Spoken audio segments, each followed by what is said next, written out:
Single dad tried to stop his son from inviting a stranger to dinner, didn't know she was a CEO.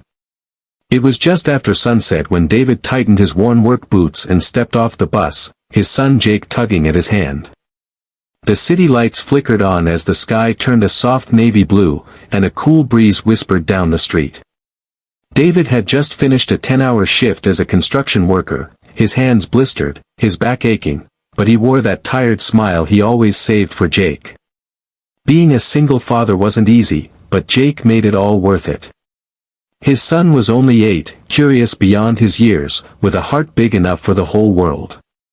As they walked the final few blocks to their small apartment, they passed the same bench they saw every evening, only this time, someone was sitting on it. A woman in a dark blazer, staring at her phone, her shoulders slumped, and her high heels sitting beside her on the pavement. Her suitcase sat at her feet, and her eyes looked glassy with exhaustion. Jake slowed his steps and looked back at her. "Dad, she looks sad." David gave the woman a quick glance and kept walking. "Come on, buddy. It's getting late." But Jake stopped completely. "Can we ask her to have dinner with us?" David frowned. "Jake, no. We don't know her." "But maybe that's why we should ask," Jake replied, his voice soft. "If no one knows her, maybe she's alone." David sighed. He admired his son's kindness, but the world wasn't always safe. Still, something about the woman, her loneliness, the way she clutched her phone like it was her only connection to the world, tugged at him. She didn't look dangerous. Just tired. "We don't have much," David warned, rubbing the back of his neck. "Just soup and sandwiches." "That's still dinner," Jake beamed. Before David could say no again, Jake walked right up to the woman. "Hi. I'm Jake. Do you want to have dinner with us?" The woman looked up, startled.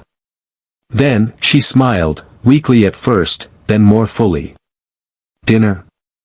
David jogged up, apologetic. "I'm sorry. He's a little too friendly sometimes." "You don't have to."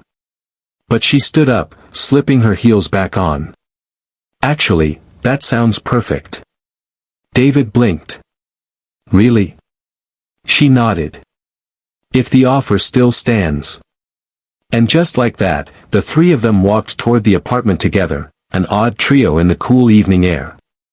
Inside their modest home, David prepared the soup while Jake proudly set the table with mismatched bowls. The woman introduced herself as Elena. She didn't share much else, just that she had missed her flight and couldn't get a hotel nearby.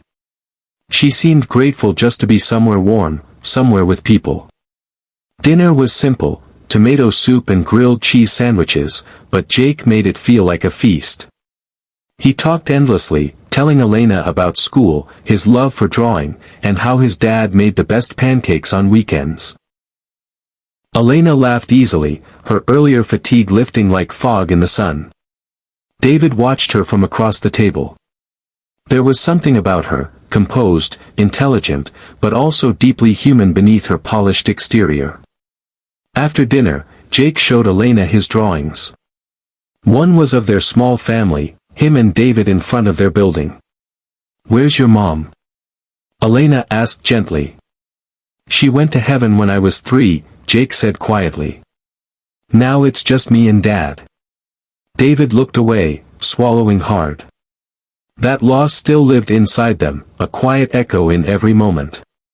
"I'm sorry," Elena whispered. "She must have been amazing." "She was," David said, his voice low. As the night stretched on, Elena offered to help with the dishes, despite David's protests. They stood shoulder to shoulder in the tiny kitchen, the warm water running over their hands.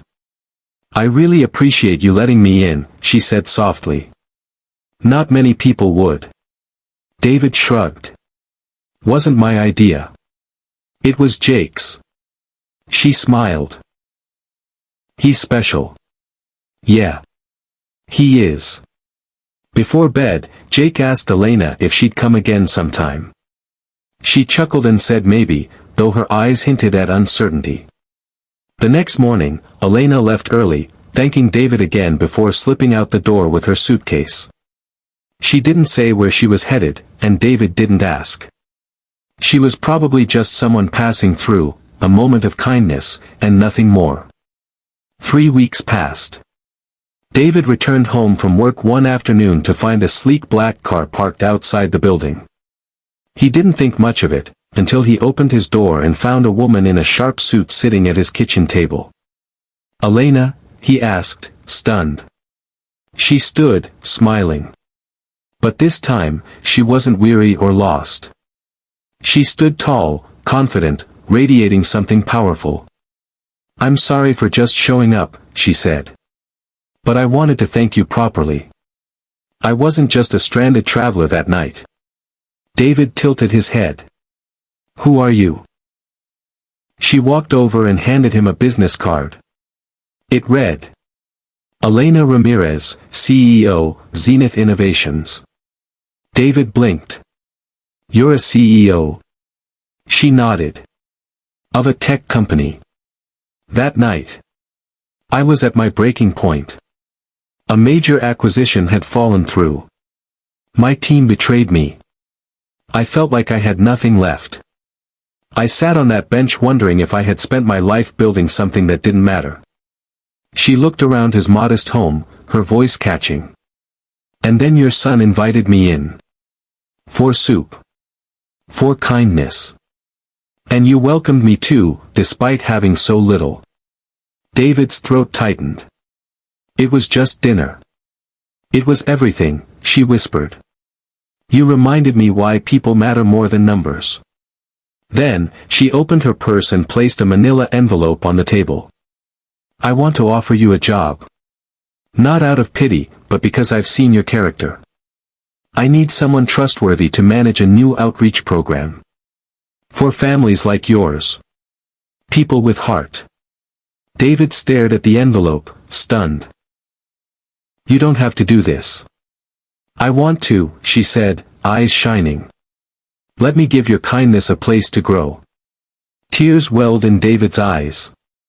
Not for himself, but for Jake. For a future he never thought they'd have. Jake burst in moments later, backpack swinging. When he saw Elena, he dropped it and ran to her. "You came back," he shouted. She bent down and hugged him. "I told you, your dinner was the best I ever had." That evening, the three of them had dinner again. This time, with laughter and lightness and a spark of something new. The soup was fancier now, the apartment warmer, but the heart of the moment remained the same. Kindness had opened a door, and through it, a whole new world came in. Moral. Sometimes, the smallest acts of compassion, a child's invitation, a shared meal, can change the course of a life. We never know who we are welcoming into our world, or how much they may be waiting to be seen.